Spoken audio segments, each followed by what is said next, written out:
హైదరాబాద్లో first Ayushman Bharat tie up గల కంటి hospital Babaji Netralaya eye hospital. Cataract, retina, glaucoma, LASIK చికిత్సలు చేయబడును.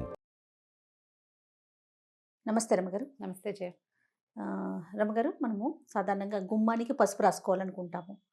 కలర్లు వేయకుండా చక్కగా వారం వారం పసుపు రాసుకుంటే చాలా మంచిదని. అంతెందుకండి, మనం లాస్ట్ 2 years నుంచి ఎదుర్కొంటూ ఉన్నాము. ఒక మహమ్మారి మనల్ని పట్టి పీడిస్తూ ఉంది కదా. సో పసుపుని బాగా వాడాలి, వంటల్లో ఎక్కువగా ఉపయోగించాలి, ఆవిరి పట్టడానికి కూడా వాడుకోమని చెప్తూ ఉంటారు. కొన్ని పచ్చళ్ళాటల్లో కూడా ఎక్కువగా మనం పసుపుని వాడుతూ ఉంటాం కదా. ఇదివరకు కూడా ఈ పసుపు వినియోగం ఇలాగే ఉండేదండి. ఉండేది. పసుపు క్రిమిసంహారిణి కదా. ఇంట్లో కూడా మనం నీళ్లు చల్లుకుంటాం, వారం వారం పసుపు నీళ్లు చల్లుకోవడం, శుక్రవారం పసుపు నీళ్లు చల్లడం, కళ్ళాపు చల్లేటప్పుడు చిటికెడు పసుపు అందులో పసుపులో కర్క్యూమిన్ అని ఒక ఇది ఉంది, కెమికల్. ఏదో అలా అంటారు, నాకు అలా గుర్తుంది, కర్క్యూమిన్ అనే. అయితే దీంతో ఇది మనకి శుద్ధి చేస్తుంది, అంతఃశుద్ధి బాహ్య శుద్ధి కూడాను. ఓకే, చాలా హెల్త్ పరమైన ఉపయోగాలు చాలా ఉన్నాయి. ఈ క్రిమి సంహారిణి అవ్వటం వల్ల లో లెవెల్ ఒక లెవెల్ వరకు బ్యాక్టీరియాని కంట్రోల్ చేస్తుంది, తర్వాత వైరస్లను కూడా కొంత కంట్రోల్ చేస్తుందని చెప్తారు. భోజనం చేశాక ఇదివరకటి రోజుల్లో ఇలా చేసేవాళ్ళం, అన్నాలు తిన్నాక కంచాలు తీసేసి ఆ మెతుకుల మీద పసుపు నీళ్లు చల్లి, ఆ నీళ్ళు మెతుకులన్నీ తీసేసి పసుపు నీళ్లు చల్లి తుడుచుకునేవాళ్ళు. లేదా పేడతోటి, ఆవు పేడ, రోజు ఆవు పేడ తెచ్చిపెట్టేవారు, పేడతోటి శుద్ధి చేయటం ఆ ప్రాంతాన్ని.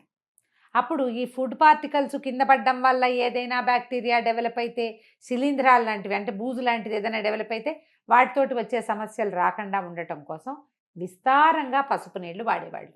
మా చిన్నతనంలో అయితే పీరియడ్స్ స్నానం చేయగానే పసుపు నీళ్ళతోటే పోసేవాళ్ళు. మామూలు మనకి అమ్మాయిలు పెద్దవాళ్ళు అయినప్పుడు కూడా పసుపు బాగా వాడతారు, పసుపు నీళ్లు పోస్తారు. దానివల్ల ఏంటంటే బ్యాక్టీరియల్ ఎఫెక్ట్స్ ఏవి లేకుండా ఉంటాయి. కొన్ని ప్రాంతాల్లో మొదటిసారి మెచ్యూర్ అయినప్పుడు పసుపు ఉండలు కూడా మింగిస్తారని విన్నాను. పసుపు ఉండ మింగిస్తారు, అదే చెప్పబోతున్నా.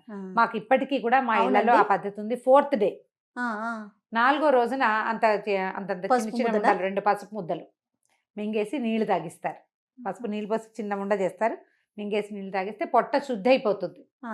లోపల ఏదైనా చిన్న చిన్న ఇబ్బందికరమైన వ్యవహారాలు ఉంటే అవి సెటిల్ అవుతాయని, ఓవర్గా ఉంటే తగ్గుతుందని, అవ్వకపోతే సరి చేస్తుందని, లోపల శుద్ధి చేస్తుందని, ఆ లోపలికి వెళ్ళిన తర్వాత ఆ ఉన్న సమస్యని అది తీరుస్తుంది.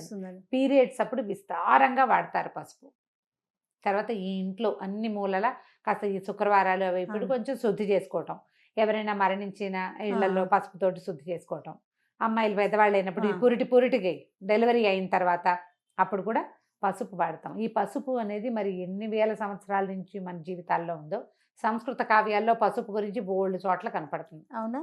కావ్యాల్లో ఉందంటే, కావ్యాలంటే కాళిదాసు రాసిన కావ్యం 7వ శతాబ్దం నుంచి ఉంది కదా, మరి అప్పటి నుంచి వాడుతున్నామనేగా చెప్పాలి. అవును, అప్పటి నుంచి వాడుతున్నట్టే కదా. ఇంకా 1వ శతాబ్దంలో ఉన్న దేవాలయాలు, అప్పుడు 2వ శతాబ్దంలో కట్టిన దేవాలయాల్లో కూడా అమ్మవారికి పసుపు సమర్పించడం అనేది విధానాలు ఉండేవి. అప్పటి నుంచి ఉంది, ఇన్ని సంవత్సరాల నుంచి వాడుతూనే ఉన్నాం. దాంట్లో ఉన్న ఔషధ గుణం మనం తెలుసుకున్నాక ఆయుర్వేద శాస్త్రరీత్యా వైద్యానికి చాలా ఉపయోగపడుతుంది. కాబట్టి పసుపుని మన రెగ్యులర్ వంటల్లో, ఇళ్ళు వాకిళ్ళు శుభ్రం చేసుకోవటాల్లో, బట్టలు శుభ్రం చేసుకోవటానికి, శరీరం శుభ్రం చేసుకునేటప్పుడు నలుగులోకి కొంచెం పసుపు వేసుకోవటం, ఇవి అలవాటు చేసేసారు. ఇది పైగా మనకి పసుపు పవిత్రమైన దినుసుల్లో ఒకటి. అవును, అమ్మవారికి పసుపు కుంకుమ సమర్పిస్తాం. పసుపు స్త్రీలకి అత్యంత అవసరమైనది. ఇది వరకు నీళ్లలో తిరిగేవాళ్ళు, బాగా తడిలో తిరిగి పని చేయాల్సి వచ్చేది, నీళ్లు తెచ్చుకునేవాళ్ళు, కాళ్ళు పాడైపోతుండేవి. ఎప్పుడు పసుపు రాసుకోవటం, వాకిళ్ళకి రోజు వాకిలి గుమ్మానికి పసుపు రాసి బొట్టెట్టి ముగ్గేసి బొట్టు పెట్టడం, పాదాలకు పసుపు రాసుకోవటం, ఒక చిటికెడు పసుపు ముఖానికి రాసుకోవటం ఎవ్రీడే. ఆ తర్వాత ఇప్పుడు మనం ఈ డూష్లు అవి చాలా వచ్చినాయి కదా, వాష్లు అంటే ప్రైవేట్ పార్ట్స్ వాష్ చేయాలి, అది పసుపుతోటి వాష్ చేయించేవాళ్ళు ఇది వరకు, పసుపు నీళ్లతోటి. మనకు చాలా కనపడుతున్నాయి అడ్వర్టైజ్మెంట్స్ కూడా. మనం దీన్ని వాడుకోవచ్చు పసుపుని. అయితే ఈ పసుపుని కొని ప్యాకెట్లలో ఉన్నది కాకుండా మనం పసుపు కొమ్ములు తెచ్చుకుని చక్కగా కొట్టి 2 దెబ్బలు కొట్టేస్తే పగులుతాయి. మంచిగా ఎండబెడితే బాగా చక్కటి మంచి రంగున్న పసుపు వస్తుంది. అప్పుడు పసుపుని పట్టించేసుకోవడం, మిక్సీ చేసుకోవచ్చు. మంచి మిక్సీ, ప్రీతి లాంటివి కాస్త బాగా వచ్చేస్తుంది. అవును, బాగా చక్కగా వస్త్రకాళితం చేయటమో, లేదా జల్లెడ పట్టడమో, 100 నెంబర్ జల్లెడ తెచ్చుకున్నామంటే చక్కగా జల్లెడ పట్టేసేసి పసుపు వాడుకోవచ్చు. మనం సొంతంగా పట్టించుకున్నది పట్టినది అయితే హాయిగా లోపలికి తీసేసుకోవచ్చు ధైర్యంగా. అవును, ఆహారంలో వాడుకోవచ్చు, తిరగమాతల్లో తాలింపుల్లో వేస్తాం కదా, పసుపు ఎప్పుడు నూనెలో వేస్తే మంచిది అని చెప్తారు. ఉమ్. కూరల్లో పైన చల్లుతాం కదా, కూరల్లో వేస్తాము, చారులో వేస్తాము, పులుసులు వేస్తాం, పులిహారల్లో వేసుకుంటాము. చాలా తాలింపులు పసుపు లేని తాలింపులే ఉండవు మనకి. అవును ఒక చిటికెడు పసుపు తప్పకుండా వేస్తాం. దానివల్ల ఏంటంటే అలా అందులో ఉన్న కర్క్యూమిన్ వల్ల ఇంత అంతర్గతంగా లోపల ఉన్న పేగులు అవి శుభ్రపడతాయని. ఆహారం శుద్ధి అవుతుందన్న పాయింట్ ఒకటైతే ఓకే. మనకి ఆరోగ్యానికి మంచిది కాబట్టి దీన్ని వాడుతూ ఉంటాం. ఒకవేళ మనకి గుమ్మానికి పసుపు రంగు ఉన్నప్పటికీ కనీసం శుక్రవారాలైనా వాకిలి గుమ్మాల దగ్గర శుభ్రంగా కాస్త పసుపు రాసి కనుక బొట్టు పెడితే బయట నుంచి చెప్పుల ద్వారా వచ్చేటువంటి బ్యాక్టీరియాని మనం కొంత నిరోధించగలుగుతాం. పసుపు కొమ్ములు వాడుకోవటం. పసుపు కొమ్మరది తమిళనాడు సాంప్రదాయం నీకు తెలిసిందేగా. పసుపు అరగదీసి పసుపు అరగదీసి పూసుకుంటారు, విపరీతంగా పసుపు రాసుకుంటారు. వాళ్ళని పసుపుగా ఉంటాయి ఎక్కువ భాగం. కనిపిస్తుంది. సూత్రాల తాళ్ళు కూడా పసుపుగా పసుపుతో. ఉంటాయి. ఈ స్నానాలు చేసేటప్పుడు శుక్రవారం తలంట్లు పోసుకునే వాళ్ళు, శనివారాలు తలంటి పోసుకునే వాళ్ళు ఉంటారు కదా, సున్ని పిండిలో తప్పకుండా పసుపుని వేసుకుంటే శరీరం మీద మచ్చలు అవి తగ్గిపోతాయి. హెయిర్ గ్రోత్ తగ్గుతుంది అంటారు కానీ ఏమో అదంతా బాగా అనిపించదు నాకు. కానీ కొంచెం కలర్ చక్కగా ఉంటుంది, శరీరపు రంగు బాగుంటుంది. అంతంత పసుపు వేసుకుంటే ఎల్లో కలర్ వస్తుంది.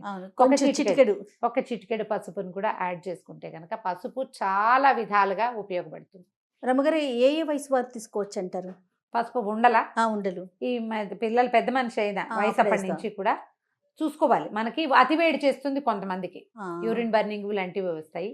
అలాంటివి ఏమీ లేకపోతే పొట్టలో ఏదైనా ఇబ్బంది ఉందేనే అనిపిస్తే కనుక అప్పుడు తప్పకుండా వేయచ్చు. మెనోపాజ్ స్టేజ్లో కూడా వేసుకోవచ్చు.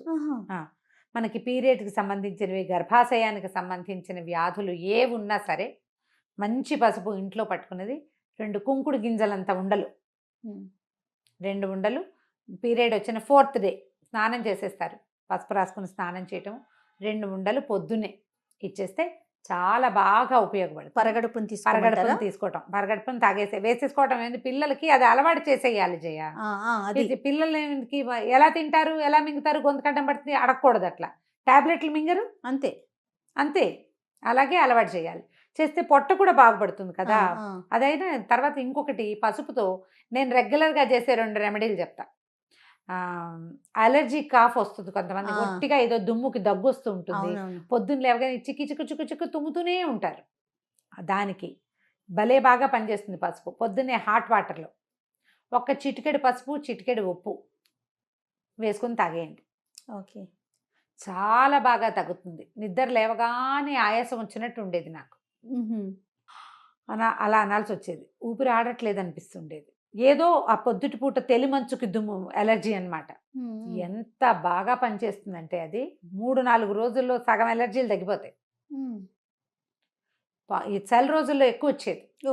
ఈ పసుపు ఉప్పు గనక రెగ్యులర్గా తీసుకుంటే చాలా బాగా. చిటికే నేను చెప్తున్నది, 1/2 స్పూను ఎంత అని అడగండి.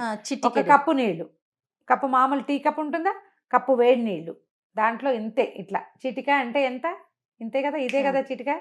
ఇట్లా 2 వేలతో తీయండి, ఎంత వస్తుంది అది వేసేయండి, అంతే. ఉప్పు వేయండి. దాని రుచి కోసం వాటి కోసం ఆలోచించద్దు, కేవలం ఆరోగ్యాన్ని గురించి ఆలోచించండి. ఇందులో నిమ్మరసం వేసుకోవచ్చా, తేనె వేసుకోవచ్చా ప్రశ్న లేదు. దీని రెమెడీ ఇంతే. నిజంగా కాఫీ పొడితో చేతులతో ఇంకోండి అని చెప్తే టీ పొడి వాడచ్చా అని అడుగుతారు. అలా అడుగుతున్నారని ఈ మాట చెప్తున్నా. వేరే ఏ యాడిషన్స్ చెయ్యొద్దు. వేడి నీళ్ళల్లో ఇది వేసుకొని ఉప్పు పసుపు ఎంత బాగా పనిచేస్తుందో.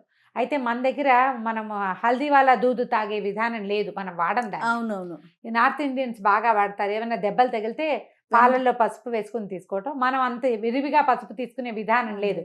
ఈ అలర్జీస్ కూడా మనకి అలర్జీ ఉన్న నాళ్ళు వేసుకోవటం, తగ్గిపోతే మానేయాలి. ఈ పీరియడ్ సమస్యలు కూడా సమస్య ఉన్న వాళ్ళే వేసుకోవాలి. ప్రతి నెల మనకు అవసరం ఉన్నా లేకపోయినా వేసుకోకూడదు. అవసరం ఉంటేనే. సమస్య బాగా ఇబ్బంది పడుతుంటే మనం సాధారణంగా ఒక 5 days డిశ్చార్జ్ నార్మల్ ఉంటుంది. పాతకాలం పద్ధతులన్నీ కూడా మన ఆరోగ్యానికి మేలు చేకూర్చేవి. అవును, అందులో పిచ్చితనము, తెలివి తక్కువతనము, వెనకబాటుతనము ఏం లేదు. అన్నీ ముందుకి తీసుకెళ్లేవేమన్నీ. అవి సరిగ్గా అర్థం చేసుకుని ఆచరించాలంతే. తప్పకుండా అండి. నమస్తే. నమస్తే.